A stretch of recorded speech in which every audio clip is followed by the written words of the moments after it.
চলতি মৌসুমে দেশের সর্বোচ্চ তাপমাত্রার রেকর্ড গড়ল যশোর। দেশের দক্ষিণ পশ্চিমাঞ্চলের এই জেলায় মঙ্গলবার ৪৩.৮ ডিগ্রি সেলসিয়াস তাপমাত্রা পরিমাপ করা হয়। এদিকে দেশ জুড়ে তাপপ্রবাহের কারণে এই দিন হিট স্ট্রোকে মারা গেছেন আরও ৫ জন। যশোর জেলার উপর দিয়ে বয়ে যাচ্ছে অতি তীব্র তাপপ্রবাহ, যেন আগুনের হলকা ছুঁয়ে যাচ্ছে মানুষের গায়ে।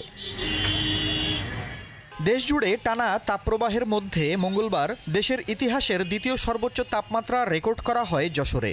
আবহাওয়া অধিদপ্তরের তথ্য অনুযায়ী এদিন তাপমাত্রার পারদ ওঠে ৪৩.৮ ডিগ্রি সেলসিয়াসে।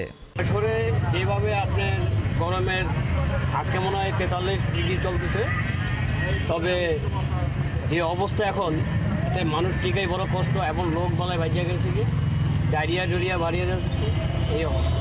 দীর্ঘ গরম ১০-১৫ দিন ধরে ৪২-৪৩ ডিগ্রি, খুব গরম, হতাশা। ঠান্ডার জন্য আমরা পাঙ্খা পিছে বেড়াচ্ছি। এরপরই চুয়াডাঙ্গায় তাপমাত্রা ওঠে ৪৩.৭ ডিগ্রি সেলসিয়াসে। গরমে নাভিশ্বাস উঠেছে জনজীবনে।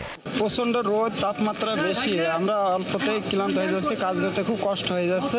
গা হাত পা জ্বলাজ্বলি করছে, মানে গলা বুক শুকিয়ে যাচ্ছে, খুব সমস্যার মধ্যে আছি। পর্যাপ্ত পরিমাণে গরম আর আমাদের খুবই কষ্ট হচ্ছে।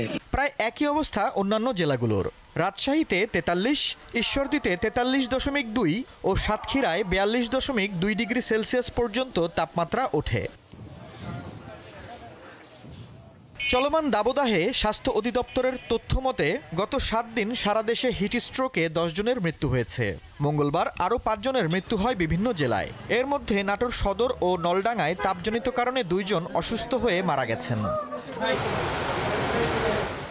একই কারণে মুন্সিগঞ্জে মাঠে কাজ করা অবস্থায় ওমর আলী এবং আব্দুল বাতেন বাজার এলাকায় অসুস্থ হয়ে পড়লে তাদের হাসপাতালে আনা হয়। পরে তাদের দুজনকে মৃত ঘোষণা করেন চিকিৎসক। এছাড়া টাঙ্গাইলের কালিহাতী উপজেলার তালতলা গ্রামের মনসুর আলী সরকার দুপুরে প্রচণ্ড গরমে অসুস্থ হয়ে নিজ বাড়িতেই মারা যান। আফরিদ হাসান, দীপ্ত বার্তাকক্ষ।